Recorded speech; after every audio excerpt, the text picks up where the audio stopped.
All right, let's jump right into it. Today, we're exploring an absolutely fascinating intersection of art, commerce, and legal history in this explainer. We're looking at how Tom Petty actually serves as the ultimate connective tissue, bridging the worlds of beautiful, pure songwriting, fiercely complex legal battles, and honestly, some of the most serendipitous moments in rock and roll history. We've got a ton of incredible material to cover here, from the roots of American rock to modern streaming legislation, so let's get started. Okay, let's dive into this baseline fact, because there is just something incredibly unique about Tom Petty's status in the cultural landscape. I mean, think about the absolute biggest names in rock, bands like U2 or Bruce Springsteen, right? For as many people who absolutely love them, there are just as many who passionately dislike them. They're polarizing. But Tom Petty, he kind of occupies this rare, universally loved space. Before we get into the really heavy legal complexities and corporate battles of his career, we absolutely have to understand this. Petty's music was the ultimate unifier. So here is our roadmap for the explainer. We'll start with the universal rocker, then look at fighting the record labels, moving into the Music Modernization Act, then the ultimate supergroup, and we'll wrap up with his enduring American legacy. Starting off with Part 1, the universal rocker. You know, unlike the folksy rockers of the 60s or those synth-heavy new wave artists in the 70s, Petty was just a pure classicist. He completely bypassed synthesizers for this purer, much edgier strain of rock and roll. And you can see his low-key genius right here in these lyrics from Listen to Her Heart. Just look at those 2 lines. That is literally an entire short story, completely vivid, delivered in just seconds. He'd back these deeply sardonic lyrics with simple, undeniable 3-chord hooks. That's an incredibly difficult thing to pull off, but he somehow made it sound completely effortless. Moving right along to Part 2, fighting the record labels. Now, what's really interesting about this slide is what was happening behind that effortless songwriting. Petty was an artist totally caught up in the wildly predatory music industry of the 1970s. When he signed his first contract with MCA back in 1976, he was unknowingly made personally liable for all of his record production expenses. So by 1979, despite sitting on a massive triple platinum album, the guy was drowning in debt. No way, right?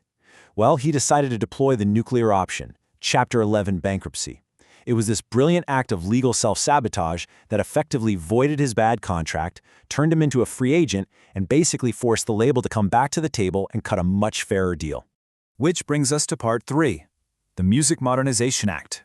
Fast forward decades after Petty fought the label system, and his catalog collided head-on with the digital streaming era and some incredibly archaic music laws. To understand why, we have to look at how a song is actually owned, because it's like a giant puzzle with 2 main pieces. On one side, you have the composition copyright. That belongs to the songwriter and publisher for the written lyrics and notes. On the flip side, the sound recording copyright belongs to the performer and record label for the actual audio you hear. Well, in the digital age, tracking and paying both of those separate sides became an absolute administrative nightmare for streaming platforms. So the crucial point is, that administrative nightmare came with a massive $1.6 billion price tag. On December 31st, 2017, literally just months after Tom Petty passed away, Wixon Publishing, the group representing his composition copyrights, sued Spotify. They alleged the platform was streaming music without paying for mechanical licenses. That's basically the required royalty fee to reproduce the underlying song. This wasn't just your everyday lawsuit. It was a blaring alarm to the entire industry that the U.S. music licensing system was fundamentally broken. And that massive lawsuit acted as the main catalyst for the Music Modernization Act in 2018.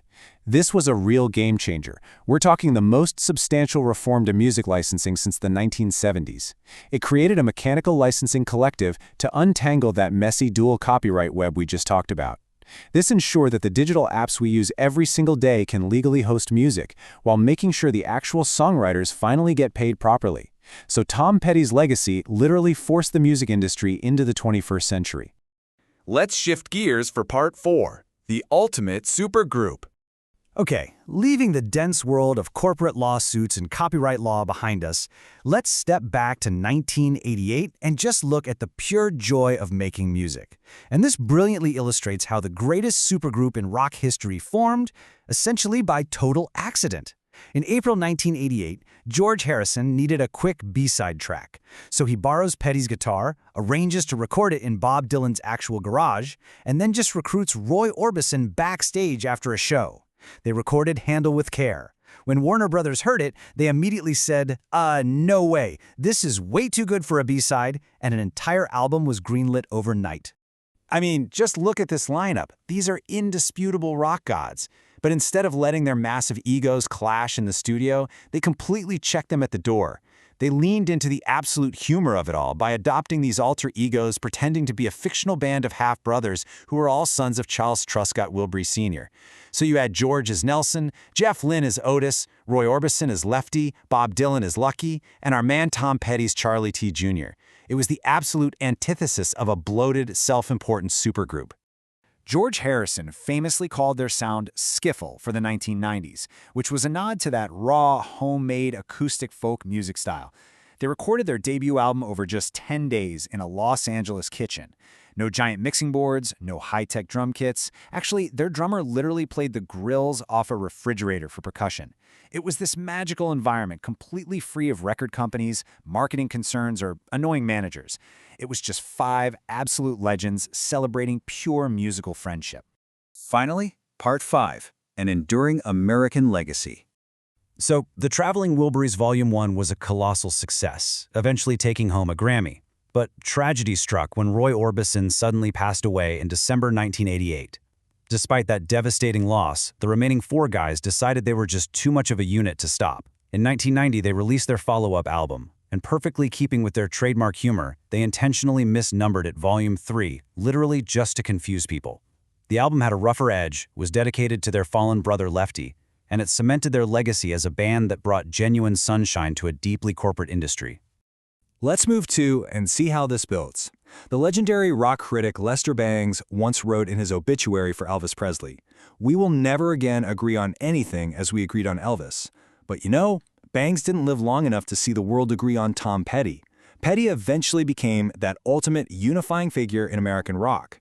He was the pure classicist who genuinely loved the craft, a guy who stood shoulder to shoulder with ex-Beatles as a total equal, and an artist whose catalog literally forced the digital streaming world to finally pay musicians fairly. Which really leaves us with this final thought. As the music industry continues to mutate, as algorithms keep evolving, and digital copyright laws grow ever more incredibly complex, who is left to pick up the torch? Who is out there today protecting the simple, undeniable purity of a 3-chord rock song the exact same way Tom Petty did? It's definitely a question worth pondering the next time you hit play on your favorite streaming app. Thanks so much for joining me for this explainer, and keep your curiosity alive.